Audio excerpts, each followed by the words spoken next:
안녕하십니까. 판례를 분석하는 남자 고시 낭인입니다. 구독, 좋아요 도와주세요. 읽어봐 주시고, 오늘 소개시켜 드릴 판례는 민사 판례, 상속재산 분할의 대상.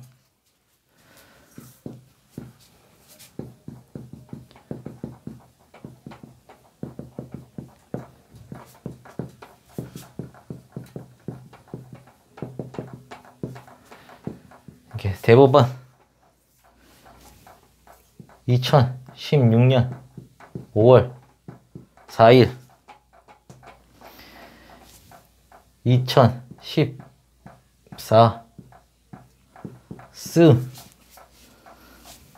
하나 둘 사건입니다. 예, 가분 채권이 첫 번째,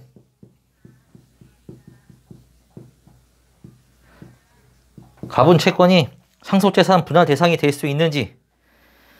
금전 채권과 같이 급부의 내용이 가분인 채권은 공동 상속되는 경우 상속 개시와 동시에 당연히 법정 상속분에 따라 공동 상속인들에게 분할되어 귀속되므로, 예, 금전 채권 같은 경우는 상속 분할 대상이 안 돼요. 왜냐면 바로 이제 1대 2 상속이 받다 그러면 바로 이렇게 갑니다. 그냥 바로, 예, 분할 없이 그냥 자연스럽게 가요.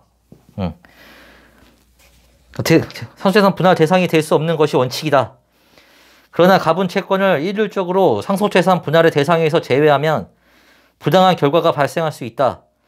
예를 들어 공동 상속인들 중에 초과 특별 수익자가 있는 경우, 예, 초과 특별 수익자가 있는 경우,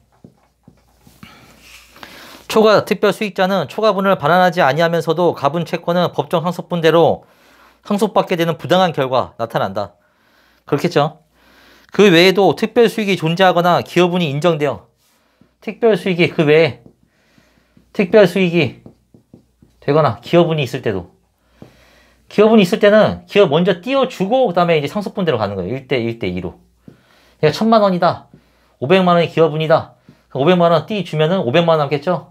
500만 원으로 또 다시 또 1대2로 나눈 거예요. 그러니까 특별 수익이 존재하거나 기여분이 인정되어 구체적인 상속분이 법정 상속분과 달라질 수 있는 상황에서 상속재산에 가분 채권만이 있는 경우에는 모든 상속재산이 법정 상속분에 따라 승계되므로 수중재산과 기여분을 참작한 구체적 상속분에 따라 상속을 받도록 함으로써 공동 상속인들 사이의 공평을 도모하려는 민법의 취지에 어긋난다. 이와 같은 특별한 사정이 있는 때에는, 이런 특별한 사정이 있는 때에는 상속재산 분할을 통하여 공동 상속인들 사이의 형평을 기할 필요가 있으므로 가분 채권도 예외적으로 상속재산 분할의 대상이 될 수 있다고 봄이 타당하다. 그러니까 가분 채권은 원칙적으로는 안 되는데 예외적으로 되는 거죠. 이제 내려가면 상속재산 분할의 대상이 될 수 없는 상속채무에 관하여 공동 상속인들 사이에 분할의 협의가 있는 경우라면 상속 부산이 될 수 없는 건데 분할을 했어요. 지네끼리 협의한 경우라면 이러한 협의는 민법 1013조에서 말하는 상속재산 협의 분할에 해당하는 것은 아니지만, 상속 분할 협의가 안 되는 건데 했으니까 안 되겠죠. 아니지만 위 분할의 협의에 따라 공동 상속인 중에 1인이 법정 상속분을 초과하여 채무를 부담하기로 한 약정. 이게 있는데 자기가 나서가지고 더 많이 빚을 떠안겠다고 해요. 예, 좀 잘 사는 형제가. 이런 경우, 이 법정 초과하여 채무를 부담하기로 한 약정은 면책적 채무인수의 실질을 가진다고 할 것이다. 상속재산 분할은 아닌데 면책적 채무인수로 보겠다는 거야. 면책적 채무인수의 실질, 그러니까 면책 채무인수는 채무를 받는다는 거예요. 인수. 채무인수의 실질을 가진다고 할 것이어서 채권자에 대한 관계에서 위 약정에 의하여 다른 공동상속인이 법정 상속분에 따른 채무의 일부 또는 전부를 면하기 위하여는 민법 454조의 규정에 따른 채권자의 승낙을 필요. 면책적 채무인수 같은 경우는 채권자의 승낙이 있어야 효력이 있습니다. 그러니까 채권자가 있고 채무자가 있는데,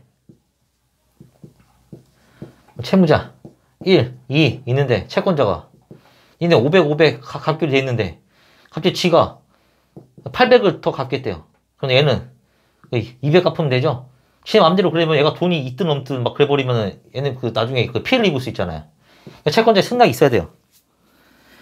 승낙을 필요로 하고 여기에 상속재산 분할의 소급표를 규정하고 있는 1015조에 적용될 여지는 전혀 없다. 예, 상속재산 분할 소급표가 있죠. 근데 이때는 소급표를 하지 말라는 거예요. 면책 채무인 수기 때문에 여기 소급표 하지 말라는 거예요.